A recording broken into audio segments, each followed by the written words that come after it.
अस्सलाम वालेकुम my dear students. आज हम स्टडी करेंगे न्यूक्लिक एसिड के बारे में। न्यूक्लिक एसिड आपका एक नेक्स्ट चैप्टर है बायोकेमिस्ट्री का। न्यूक्लिक एसिड को समझने से पहले आपको इस बात का आइडिया होना चाहिए कि सेल बेसिकली क्या होता है। सेल जो है वो तमाम जानदारों की, जिंदा जानदारों की बॉडी का बेसिक स्ट्रक्चरल और फंक्शनल यूनिट होता है। यानी कि जितने भी जिंदा जानदार होते हैं उनकी बॉडी सेल से मिलकर बनती है। सेल को अगर हम देखें तो सेल कुछ इस शेप का आपके पास होता है, इस तरह का आपके पास एक सेल है। सेल के दरमियान में एक एरिया होता है जिसको आप कहते हैं न्यूक्लियस। न्यूक्लियस के अंदर कुछ मटेरियल होता है, उस मटेरियल को आप कहते हैं न्यूक्लिक एसिड। न्यूक्लिक एसिड में डीएनए भी हो सकता है या आरएनए भी हो सकता है। ठीक है, तो बेसिकली न्यूक्लिक एसिड क्या है? न्यूक्लिक एसिड एक ऐसा मटेरियल है जो कि सेल का बुनियादी जुज़ है। इसको आप डीएनए भी कह सकते हैं, इसको आप आरएनए भी कहते हैं, और ये तमाम जानदारों की बॉडी का लाजमी हिस्सा होता है। ये जेनेटिक प्रॉपर्टी होती है, ये इनहेरिटेड मटेरियल होता है, ये मौरूसी खसूसियात होती हैं जो कि वालिदैन से बच्चों के अंदर ट्रांसफ़र होती है। तो बेसिकली इस चैप्टर के अंदर हमने जो न्यूक्लिक एसिड पढ़ना है वो क्या है कि हमने डीएनए को डिटेल में देखना है और हमने आरएनए को देखना है। हमने देखना ये है कि डीएनए जो है वो किस किस चीज़ से मिलकर बनता है, यानी कि उसकी अगर हमने स्ट्रक्चर ड्रॉ करना है तो हमें डीएनए बनाने के लिए क्या क्या चीज़ें चाहिए, मैसेंजर आरएनए बनाने के लिए हमें क्या क्या चीज़ें चाहिए, डीएनए के फंक्शंस क्या होते हैं, प्रॉपर्टीज़ क्या होती हैं, आरएनए के फंक्शंस और प्रॉपर्टीज़ क्या होती हैं। ठीक है, तो अब एक छोटी सी डेफिनेशन आपके साथ शेयर कर रही हूँ। बुक के अंदर डेफिनेशन नहीं है, ये डेफिनेशन आप वहाँ पे ऐड कर लेंगे कि न्यूक्लिक एसिड्स क्या होते हैं। These are organic molecule. Organic वो चीज़ें होती हैं जो कि नेचुरल होती हैं। ये कहाँ मौजूद होते हैं? ये प्रेजेंट होते हैं इन द लिविंग सेल्स। ये जानदार जो होते हैं उनकी बॉडी के अंदर मौजूद होते हैं। अभी मैंने आपको बताया है। They are poly nucleotide. Nucleic acid किस चीज़ से मिलकर बनता है? न्यूक्लियोटाइड से मिलकर बनता है। न्यूक्लियोटाइड क्या चीज़ होती है? जब आप नाइट्रोजन बेसिस को, शुगर को और फास्फोरिक एसिड को इकट्ठा कर देते हैं तो इन तीनों चीज़ों को मिला के आप कहते हैं कि ये न्यूक्लियोटाइड है। ठीक है, इनको मिला के क्या बनेगा? एक न्यूक्लियोटाइड। आप बहुत सारे नाइट्रोजन, बहुत सारी शुगर और बहुत सारे फास्फोरिक एसिड को जमा कर दें तो आपके पास क्या बन जाता है? पोली न्यूक्लियोटाइड। पोली का मतलब होता है मैनी।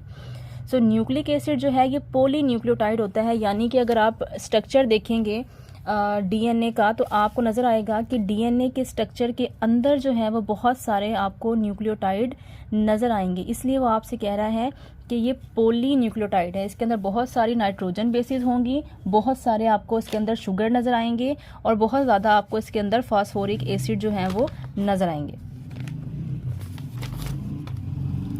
अच्छा जी, उसके बाद डिस्कवरी ऑफ न्यूक्लिक एसिड क्या होती है?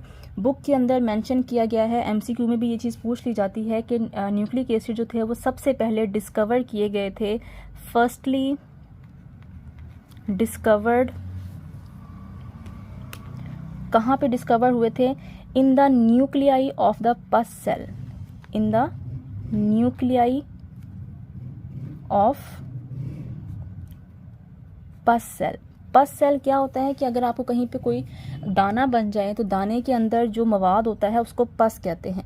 उस मवाद के अंदर सबसे पहले न्यूक्लिक एसिड जो थे उसको डिस्कवर किया गया था। सपोज करें यहाँ पे कोई दाना है, उसमें पस है, उस पस को निकाला, माइक्रोस्कोप के अंदर ऑब्जर्व किया तो उसके अंदर आपको सेल नज़र आए। सेल के अंदर जब देखा गया तो आपको न्यूक्लिक एसिड नज़र आए। ठीक है, कब डिस्कवर हुए थे न्यूक्लियाई ऑफ पस सेल? इन 1869। ठीक है जी, 18 ये आपसे एमसीक्यू में पूछ लिया जाता है। उसके बाद एंड देन फिर सेकंड टाइम इसको कब देखा गया? And then in the sperms head. Sperms क्या होते हैं? स्पर्म्स जो हैं वो मेल की बॉडी के अंदर मौजूद होते हैं और ये मेल में रिप्रोडक्शन में इंपॉर्टेंट रोल प्ले करते हैं। कब? 1872 में, जब मेल के स्पर्म कुछ इस तरह से होते हैं। ठीक है, ये इसको आप हेड कहते हैं, इसको आप टेल कहते हैं। तो उन्होंने मेल के स्पर्म के हेड में इसको ऑब्जर्व किया कि मेल का जो स्पर्म है, आपको पता है जी स्पर्म जो है उसके अंदर इस सलाहियत होती है कि वो न्यू जनरेशन प्रोड्यूस कर सकता है जब वो एग के साथ फर्टिलाइज करता है, और जो न्यू जनरेशन बनती है उसमें वही प्रॉपर्टीज़ होती हैं जो कि मदर या फादर की प्रॉपर्टीज़ होती हैं। तो स्पर्म के हेड के अंदर भी न्यूक्लिक एसिड जो थे वो डिस्कवर किए गए थे। आपने सन याद रखना है, एक आपके पास आता है 1869 में सबसे पहले, सेकेंड आपके पास आता है 1872 में। कहाँ पर? स्पर्म हेड में। और ये कहाँ पर थे सबसे पहले? पस सेल के अंदर। ठीक है, अब साइंटिस्ट का नाम आपको पता होना चाहिए कि किस साइंटिस्ट ने ये सब काम किया था। साइंटिस्ट जो था उसका नाम था Friedrich Miescher, by Friedrich Miescher. ये कौन था? ये एक स्वेडिश डॉक्टर था, स्वेडिश यानी कि ये एक डॉक्टर था, और इसने इनको नाम दिया न्यूक्लियन का। ही नेम्ड देम न्यूक्लियन। ये भी पूछ लिया जाता है कि फ्रेडरिक मिशर ने इनको न्यूक्लिक एसिड कहा, न्यूक्लियोटाइड कहा, या क्या नाम दिया? तो फ्रेडरिक मिशर ने इनका नाम जो था वो क्या दिया था? इसने इसको कहा कि ये न्यूक्लियंस होते हैं। ठीक है जी, तो एक जनरल सा इंट्रोडक्शन है आपके पास न्यूक्लिक एसिड का। इसकी डिस्कवरी भी इम्पॉर्टेंट है, 3 से 4 MCQ डिस्कवरी से पूछे जा सकते हैं आपसे। अब आ जाते हैं कि आपके पास न्यूक्लिक एसिड की टाइप्स कितनी होती हैं। सो types of nucleic acid. Nucleic acid जो है वो 2 तरह के हो सकते हैं। या तो जो न्यूक्लिक एसिड है वो आपके पास DNA हो सकता है, या जो न्यूक्लिक एसिड है वो आपके पास RNA हो सकता है।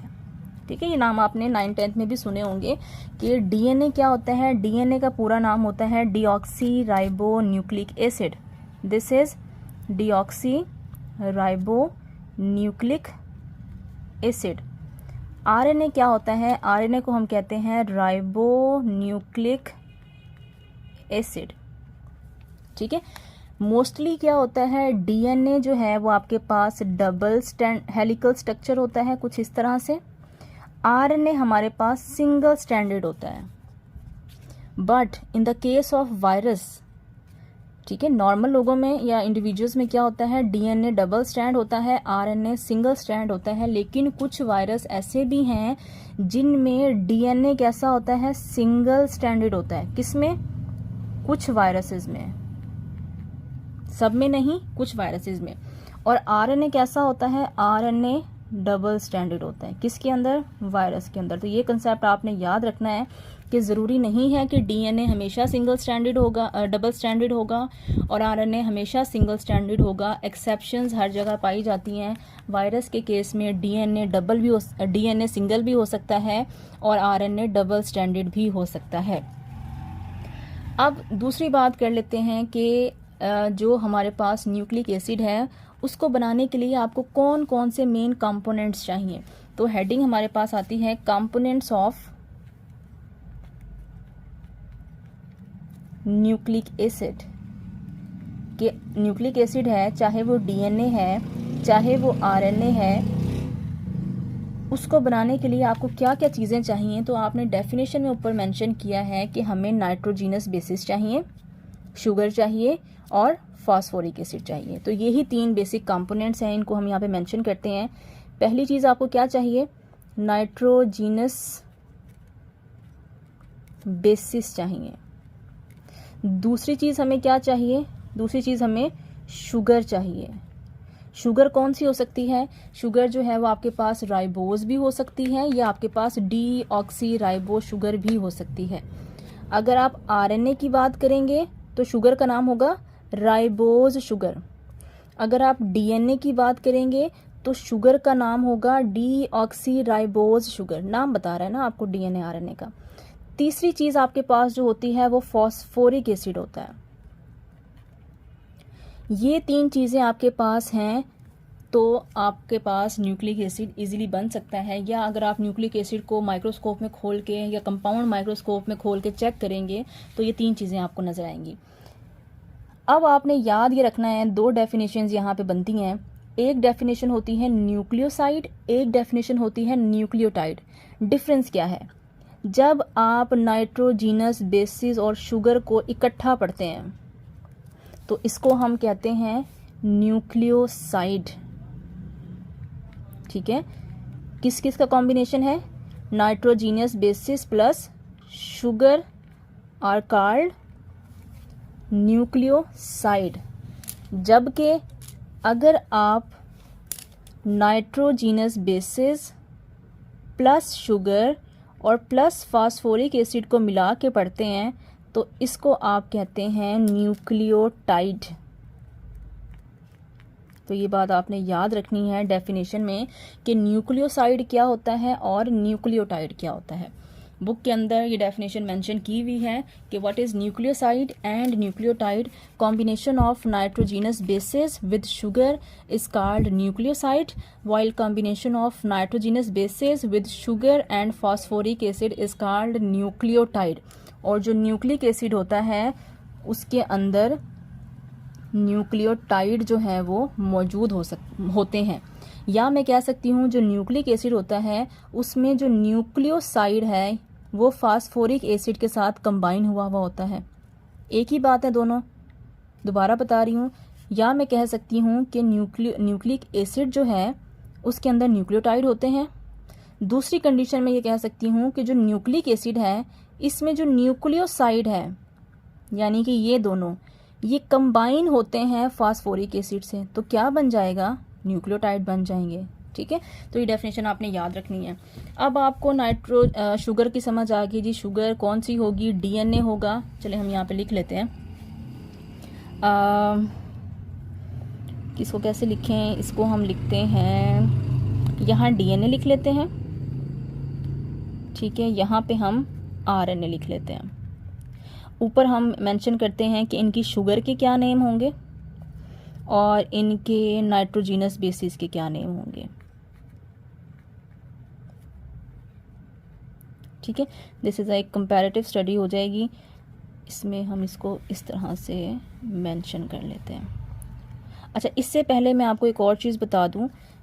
नाइट्रोजीनस बेसिस को मैं थोड़ा सा डिटेल में नीचे बताती हूँ कि नाइट्रोजीनस बेसिस क्या होती हैं, फिर मैं आपको कंपैरिजन बताऊंगी। नाइट्रोजीनस बेसिस क्या होती हैं?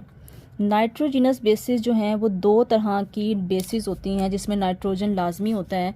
एक को आप कहते हैं प्यूरीन बेसिस, दूसरे को आप कहते हैं पीरीमिडीन या पायरीमिडीन बेसिस। ठीक है, जो आपके पास प्यूरीन होती हैं इसमें आपके पास दो तरह की नाइट्रोजन बेसिस आती हैं। एक का नाम होता है एडिनिन,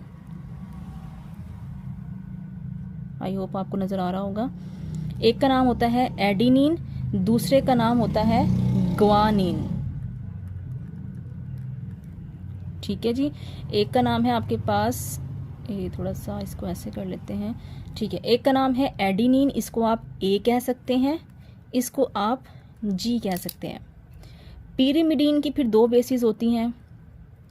एक को कहते हैं साइटोसिन, इसको आप सी कह सकते हैं। दूसरे को आप कहते हैं थायामीन। ठीक है, इसको आप टी कह सकते हैं। अब थायामीन भी हो सकती है या यूरासिल भी हो सकती है। यूरासिल को क्या कहेंगे? यू कहेंगे। अब फ़र्क क्या है?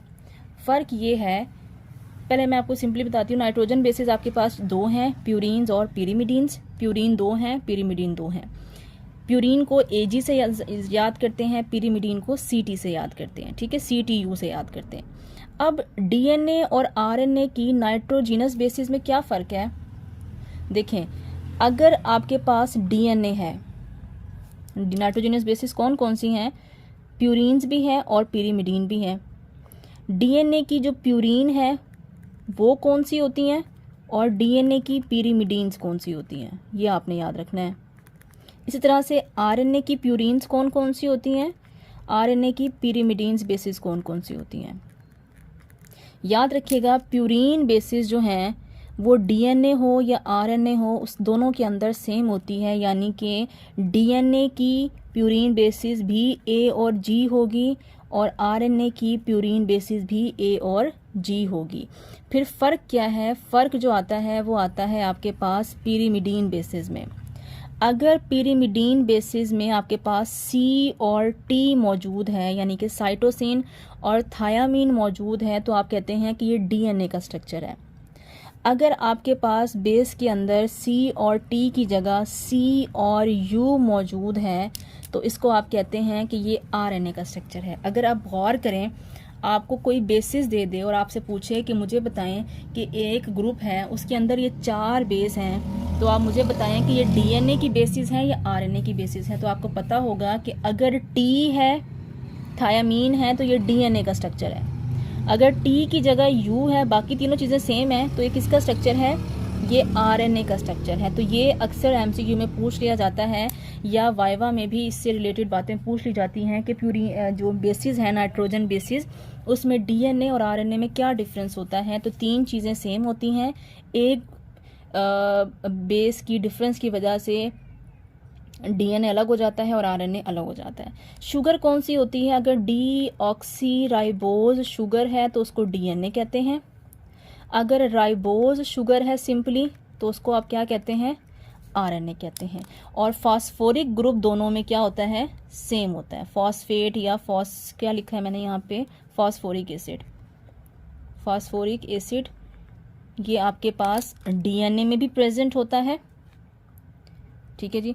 फॉस्फोरिक एसिड आपके पास डीएनए भी प्रेजेंट होता है और आरएनए में भी प्रेजेंट होता है, इसमें कोई फ़र्क नहीं होता। तो ये कुछ जनरल सा डिफरेंस है जो कि आपको पता होना चाहिए डीएनए और आरएनए के हवाले से। अब जो एक और लास्ट चीज़ आपने याद करनी है, वो हमेशा याद रखिएगा कि जब पेयरिंग करनी होती है ना, जब हमने चीज़ों को जोड़ना होता है, तो एक प्यूरीन बेस एक पिरिमिडीन बेस के साथ आके ज्वाइन करती है। ऐसा नहीं हो सकता कि ए जी के साथ मिल जाए, बॉन्ड बना ले। हमेशा एक तरफ से प्यूरीन आएगी, दूसरी तरफ से साइटोसिन आएगा, पिरिमिडीन आएगा। अब प्यूरीन में से अगर ए आएगा ना, इसको यहाँ पे लिखते हैं, प्यूरीन की तरफ से अगर ए आएगा तो ये हमेशा बाइंड करेगा पिरिमिडीन के टी के साथ। किसके साथ बाइंड करेगा? टी के साथ, ठीक है।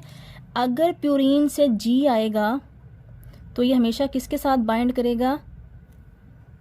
पिरिमिडीन के सी के साथ। अगर मैं यहाँ पे मेंशन करना चाहूँ तो मैं लिख सकती हूँ कि जी की बाइंडिंग हमेशा सी के साथ होती है, ए की बाइंडिंग टी के साथ भी हो सकती है या यू के साथ भी हो सकती है। तो इधर आप टी भी लिख सकते हैं, यू भी लिख सकते हैं।